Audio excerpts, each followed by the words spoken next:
حكاية المرض الخمسيني، يقول لك مريضا خمسينيا، مريض خمسيني. المرض الخمسيني الذي يتهمني به، وعشان خاطر الناس تكون مش فاكرة بالظبط نعيد الحتة دي التاني. لو سمحت عزيزي المخرج عيد لنا حتة مرض الخمسيني ده. رجل يعاني مرضا خمسينيا. يعاني مرضا خمسينيا، يعاني مرضا خمسينيا. أنا لم أسمع عن هذا المرض في حياتي، فهل سمع أحد منكم أيها المشاهدون عن هذا المرض؟ مرض بهذا الاسم؟ ما هو هذا المرض يا فضيلة الشيخ؟ فليشرح لنا فضيلته أوصاف هذا المرض وأعراضه وأسبابه، وهل يأتي سمي خمسينيا ليه؟ هل يأتي نتيجة لعضة بعوضة عجوز في الخمسين من عمرها عشان كده سموه المرض الخمسيني؟ الحقيقة أنني بحثت في موقع العم جوجل عن المرض الخمسيني فلم أجد عنه شيئا. مش حاجة اسمها مرض خمسيني. فكيف يتكلم هذا العالم الجليل عن مرض لا وجود له ويتهمني به؟ ألا يفقده هذا الكلام الانفعالي مصداقيته لدى سامعيه من المسلمين؟ شيخنا لعل ما زكريا بطرس يحتاج فعلا الى الرد. واعتقد انكم وصلتوا او انتوا عندكم من البدايه طبعا الموضوع مش المفروض ان احنا بنبحث عن رد عشان نرد عليه. احنا والا ما كنت حضرتك قلت الكلمه لو لم تكن تعلم ما هي الكلمه تعلم الزوج يعني الحمد لله. كان مخطوط زكريا للاسف. اتفضل. لا الحكايه مش حكايه فرق، احنا بنتكلم في كلام هو طلب من الشيخ يرد او هو طلب من الشيخ يرد، فمحتاجين ان حضرتك ترد. ايه هو المرض الخمسيني؟ ايه هي اعراضه؟ ايه وليه حضرتك وصفت بالاحترام بطرس بان هو مريض بمرض طيب خمسيني؟ عامة انا وعدته لن اخطئ فيه ولا حتى بالالفاظ الموجوده في الكتاب المقدس. الوقت القمص زكريا بيقول يعني الشيخ الزغبي هيفقد مصداقيته وهو وضع الامر محك بينه وبينه. تمام. يعني انني اثبت نعتبرها مناظره دي. يبقى هذه المناظره. تمام. يبقى سقط القمص زكريا. تمام. وانني عجزت يبقى الحق مع القمص زكريا، وبقول ان انا افقد مصداقيتي، يعني اللي انا قلته كذب، وبقولوا اني بحث في جوجل الى اخر هذه الامور. اهو يا قمص زكريا بكل ادب بقول لك يا قمص زكريا اسمعني وركز. نيجي اول حاجه مرض الخمسيني.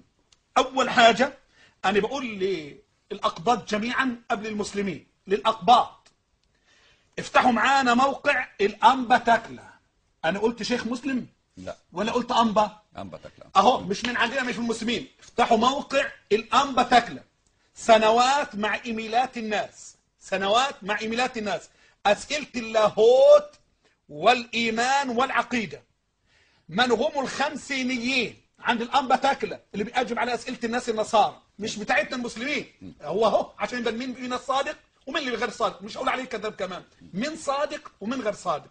اهو من هم الخمسينيين ومتى نشأت، بيسألني متى نشأت هذه الطائفة الخمسينية، وبعد كده ما هو موضوع التكلم بألسنة الخمسينيين. اسمعني.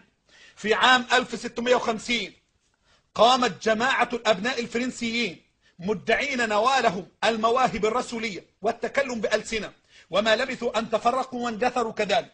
ثم في النصف الأول من القرن 19، بقوله بالترتيب وراجع ورايا، في النصف الأول من القرن 19 ظهرت من جديد اللي هم أصحاب المرض دي من جديد في غرب اسكتلندا بدعة الألسنة غير المفهومة، تتكلم بتمتمات وبحاجات معينة كده، يعني بيقول لك الكلام الفارغ ده. طيب، ويقول روبرت باكستر، مش جايب له مسلم أبدا في الكلام، روبرت باكستر الذي ما لبث أن اكتشف كذب هذه الجماعة وسجل في كتابه بيان الحقائق أن معتنقي هذه البدعة يسيطر عليهم إبليس فيجعلهم ينطقون كلمات غير طبيعية. إن الظهورات الشيطانية كانت تبدو في التواء مخيف في جسمها وأعضائها وعبوس غريب في ملامحها وتحريك لسانها بتمتمات غير مفهومة مع صفير وصهيل وأنات وزفرات وتجديفات ضد الله. إلا أن هذه البدعة قد راجت في كل أوروبا وأمريكا شأن كل البدع الغربية، وقد وردت إلى مصر في الثلاثينات من القرن العشرين. في الثلاثينات من القرن العشرين دخلت مصر يا جماعة في الثلاثينات من القرن العشرين. بسألنا عن أعراض المرض القمص زكريا، أعراض التكلم الألسنة كما يقول، مش قال لك كما يقول الشيخ الزغبي. قمص زكريا اسمعني وقلنا اهو صدري واسع لغايه عندك في قبرص بكل ادب، بكل ادب اهو. اعراض التكلم دي كما يقول الانبا مين؟ بيشوي. الانبا مين؟ بيشوي. وموقع الانبا تكلم. عدوها انبا بيشوي. الانبا بيشوي مش شيخ، الانبا بيشوي. ودي طبعا موقع الانبا في تكلا، موقع الانبا تكلا بيقول ايه؟ اعراض المرض دي: تكلم بتمتمات غير مفهومه. 2 الارتجاف والسقوط على الارض. 3 تشنجات. 4 اغماء. 5 صدور اصوات تشبه اصوات الحيوانات. 6 حدوث هزات عصبيه. 7 حدوث صرع. حدوث ايه؟ صرع.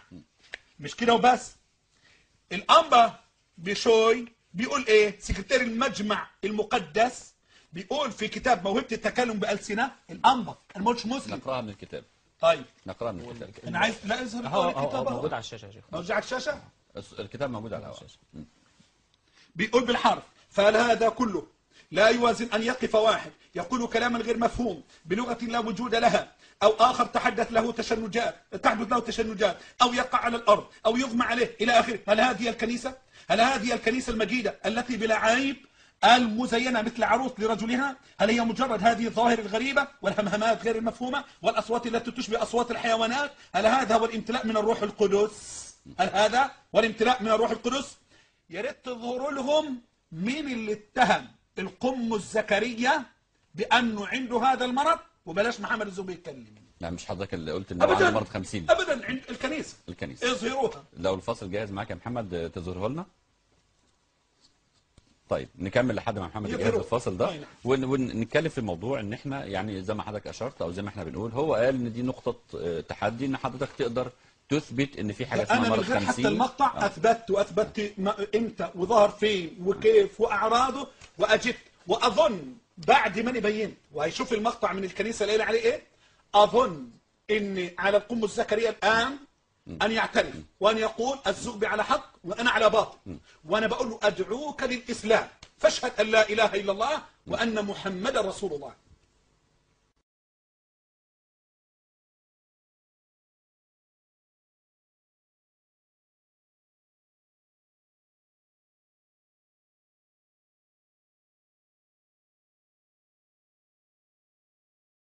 امتى زكريا بطرس هيتشلح؟ زكريا بطرس اتوقف قبل قناة الحياة ما تبدأ. سنة 2003 في شهر يونيو بقرار من المجمع المقدس برئاسة قداسة البابا. وانا وريت مدير مكتب المخابرات في دمياط الحتة اللي فيها قرار شلحه في لا شلحه ولا ايقافه؟ متأسف ايقافه في دفتر محاضر جلسات المجمع المقدس. وتوقف ليه وقتها؟